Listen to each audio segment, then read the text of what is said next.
Por anos eu tentava seguir hábitos e dietas, mas sempre acabava desistindo.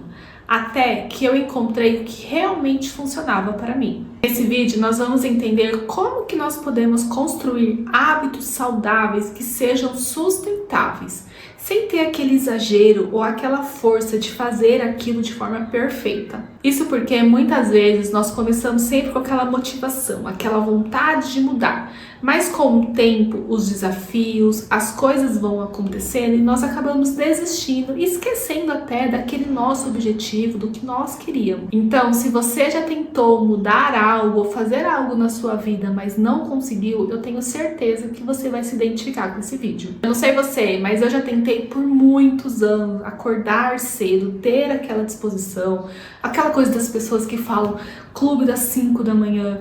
E, gente, eu não conseguia, era impossível. Até que eu descobri e eu vi que o meu problema estava, na questão da minha noite anterior, como que eu me preparava para o sono e também na parte do horário que eu ia dormir. Porque de nada adianta você falar que quer acordar cedo, mas você ir dormir 11 horas, meia-noite. Também tinha a questão da alimentação, que era algo que me frustrava muito até pouco tempo atrás. Porque eu sempre tentava, não, vou fazer certinho, vou seguir, e eu acabava não conseguindo. Quando eu percebi que o problema, a questão raiz ali, estava na minha falta de planejamento. Como eu não me planejava, como eu não pensava como iam ser meus dias, as minhas semanas, o que eu ia comer no dia seguinte, isso acabava me frustrando, porque quando chegava na hora de comer eu ficava, e agora? O que eu faço? E outro ponto que aconteceu muito comigo foi a questão da academia. Porque eu colocava na minha mente que eu tinha que ser a perfeita, que eu tinha que treinar todos os dias e que eu não podia faltar. Quando na verdade eu estava colocando ali algo que era irreal para minha rotina. Tinha dias que eu chegava super cansada do serviço, que eu não tinha disposição ou que eu tinha outros compromissos para fazer na parte da tarde, da noite e que não me permitiam ir treinar. E quando eu faltava, parecia que a minha semana tinha acabado, parecia que eu estava ali acabando com todo o meu planejamento, eu estava super frustrada por um único dia que eu não consegui ir.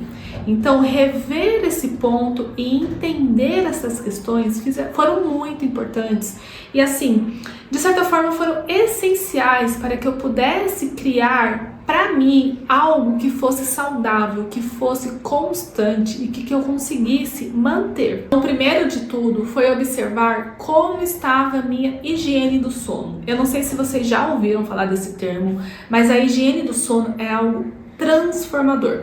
Gente, quando nós estamos naquela parte que nós estamos preparando para dormir, nós temos que preparar realmente o nosso corpo para aquele momento de descanso. Então, por muitas vezes, antes de dormir, eu ficava mexendo no celular, eu ficava vendo TV até pegar no sono. Eu não tinha ali um hábito, por exemplo, como tomar um chá ou tomar algo assim que fosse me acalmando. E isso acabava que refletia na minha qualidade do sono. Então, entender um pouco mais sobre essa higiene do sono e ver ali como a questão, por exemplo, do celular acabava afetando, né? Ele acabava deixando o meu cérebro mais agitado, que era o oposto do que eu queria. Eu queria que meu cérebro ele começasse a desacelerar, que ele começasse ali a entender que aquele momento nós estávamos indo dormir, que nós estávamos indo descansar. Assim como, por exemplo, na alimentação, eu comecei a ver que eu não estava ali comprando realmente os alimentos que eu gostava. Muitas vezes eu acabava deixando, por exemplo, de comprar um mamão, que é algo que eu adoro, porque estava muito caro. E aí acabava comprando outra fruta. Só que essa outra fruta não era algo que eu gostava. E por não gostar, ela acabava ficando e eu não comia. Então entender quais alimentos que eu gostava, quais alimentos que eu gostaria de comer. E além de entender isso, a partir do momento, por exemplo, que eu comprava legumes, será que eu já não posso deixar esse legumes preparado, no sentido de já deixar ele cortado, ou já deixar ele higienizado na minha geladeira? Isso foram etapas que foram me ajudando a construir esse hábito de manter uma alimentação mais saudável. Então eu já comecei a deixar esses legumes higienizados, eu comecei a deixar frutas que a gente consegue antecipar o preparo. Então, por exemplo, uma manga, já cortava ela, já deixava ela pronta na geladeira. Mamão, ele também já ficava cortado e pronto. Melancia. Então, esses alimentos que não estragam quando a gente tira a casca, quando a gente faz esses cortes, eles já ficavam prontos.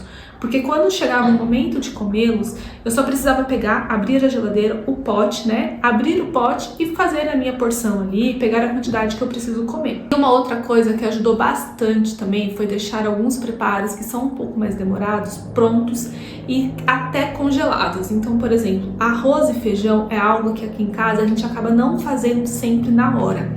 Eu tiro um dia da semana, eu faço ele numa quantidade maior, eu porciono ele em potes. E aí, aqueles primeiros 3 dias são potes que ficam na geladeira para eu já ir consumindo. E os outros dias da semana eu deixo eles no congelador. Porque quando for o momento de consumir eles, é só tirar da geladeira, descongelar e eles vão estar prontos. E aí, quando nós vamos para essa questão de atividade física, rotina, corrida, eu reparei que essas duas podem ser grandes amigas. Por quê? Porque eu vi que eu não precisava me cobrar para ir todos os dias treinar, para ir todos os dias na academia. Eu podia colocar uma meta possível. Então, 3 vezes na semana é o mínimo que eu conseguiria ir. Se aquela semana em específico eu estivesse mais animada, eu estivesse mais disposta, com mais tempo, eu poderia incluir isso para aumentar isso para 4, 5 vezes, até todos os dias. Mas a minha meta, ela não era em ser perfeita, em fazer todos os dias. Eu tinha uma meta possível de 3 vezes na semana. Se eu conseguisse mais, bem. Se eu não conseguisse, por exemplo, 3, eu conseguisse 2, pelo menos eu dei o meu melhor. Eu fiz ali o melhor que eu podia naquele momento e naquela semana. E muito dessa necessidade de perfeição vinha de uma necessidade de comparação. Então, às vezes eu via vidas onde as pessoas colocavam aqui nas redes sociais: nossa, treine todos os dias, acorde todos os dias 5 da manhã, coma saudável, comer saudável é uma escolha, você tem... E aí eu começava a ver aquilo, eu falava, não, se ela tá falando isso, eu preciso ser assim, eu preciso acordar todos os dias cedo, eu preciso ir treinar todos os dias. E essa comparação acabava gerando uma frustração, porque a vida daquela pessoa era diferente da minha. Nós não tínhamos a mesma rotina, nós não tínhamos os mesmos hábitos, nós não morávamos no mesmo local. Então, por mais que ela estivesse ali compartilhando aqueles hábitos, querendo transformar talvez a vida das pessoas que seguissem ela, eu não podia tomar aquilo como uma verdade na minha vida. Porque quando nós tentamos replicar algo do outro em nós, nós precisamos levar em considerações outras variáveis. A pessoa é diferente, o lugar é diferente. Então, quando você tenta replicar, e aí você vai ver que, tipo, nossa, eu não consigo acordar 5 horas da manhã todos os dias. Meu corpo precisa acordar às 6, mas aquela pessoa X acorda às 5. E agora? Você começa a se sentir frustrado, você pensa... E agora? Por que eu não consigo? Por que ela não consegue e eu não? Quando na verdade não é que você não consiga, mas quer dizer que o seu corpo, para o seu momento, para a sua vida, os 5 horas da manhã daquela pessoa é os seus 6 horas da manhã. Aquele rotina louca, né, intensa de treinar todos os dias daquela pessoa que funciona para ela, talvez para a sua rotina, para a sua vida, vai funcionar em 3 vezes, 4, vai funcionar talvez você ir 4 vezes para academia, mas uma vez na semana ir para um pilates que vai te deixar mais relaxada, ou fazer uma yoga, fazer uma meditação, ter outros hábitos que façam sentido para a sua vida. Porque algo que eu acho bem bacana é entender que a nossa vida, a sua vida, não é um Ctrl+C, Ctrl+V. Ela é algo único, ela é algo que é seu. E o seu vai ser diferente do meu, que vai ser diferente do nosso vizinho, que vai ser diferente do outro.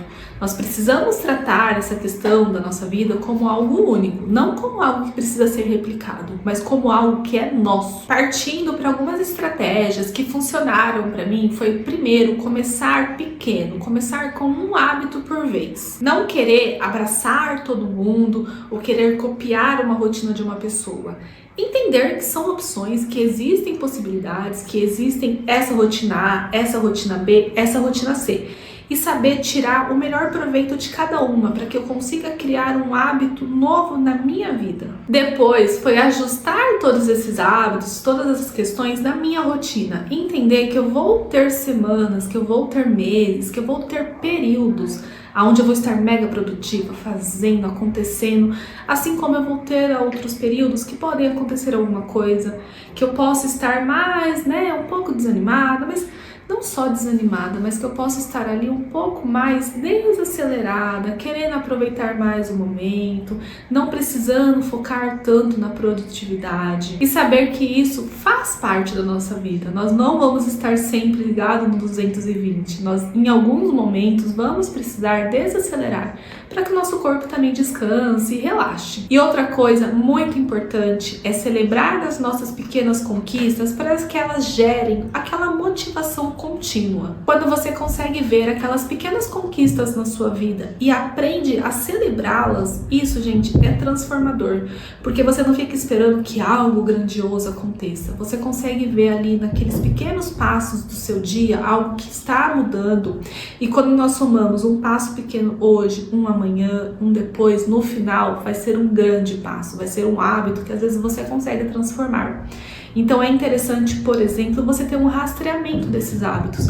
Colocar ali no começo do seu mês, por exemplo, meditação. Quero meditar.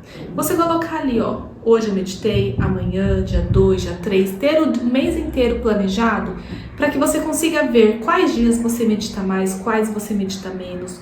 Talvez é final de semana que você não está conseguindo fazer tanto, então dá uma atenção especial ali para aquele final de semana. Ou, por exemplo, você consegue ver que, nossa, dos 30 dias do mês eu meditei 20. Olha que incrível, eu consegui ter uma constância no meu mês. Então saiba identificar quais são os seus hábitos essenciais, o que realmente faz sentido na sua vida. Depois você pode medir esse progresso, ter ferramentas ali que te ajudem a entender essa evolução deste hábito que você quer implementar. É legal ter exemplos de outras pessoas, mas saber que aquilo não é algo que precisa ser seguido à risca. Você pode pegar coisas que fazem sentido para você, mas não necessariamente pegar tudo e querer colocar tudo de uma vez, porque a sua vida ela é muito maior do que um modelo pré-pronto. E eu acho que o que mais é importante, que é algo que eu sempre tenho que colocar na minha mente, na minha vida, é não se cobrar demais. Você tem que dar o seu melhor naquilo que você pode, mas não necessariamente cobrar de você aquela perfeição. Saber que percalços podem ocorrer, situações podem acontecer, mas que você está dando ali o seu melhor. E se você chegou até esse momento do vídeo, eu tenho uma pergunta aqui para você. Qual foi aquele hábito que você sempre quis criar, mas nunca conseguiu implementar? Como que você acha que pode adaptar a sua rotina para conseguir implementar ele? Pensa nisso e depois me conta aqui nos comentários, porque eu vou adorar saber. Então, concluindo, a gente tem que entender aqui que criar hábitos saudáveis está muito mais relacionado à estratégia e paciência e constância do que propriamente ter aquela vontade de mudar. Não que a vontade não seja importante, ela é o que dá aquele impulso. Mas todos esses pontos, como a constância, os hábitos, as estratégias, elas são super importantes também. Se hoje eu consigo colocar alguns hábitos, algumas estratégias em prática, é porque eu aprendi a respeitar o meu tempo, a respeitar a minha rotina e saber que ela não vai ser perfeita e que não vai ser igual a de outras pessoas. Então comece a se respeitar também e acredite na sua capacidade de conseguir mudar e implementar novos hábitos na sua vida.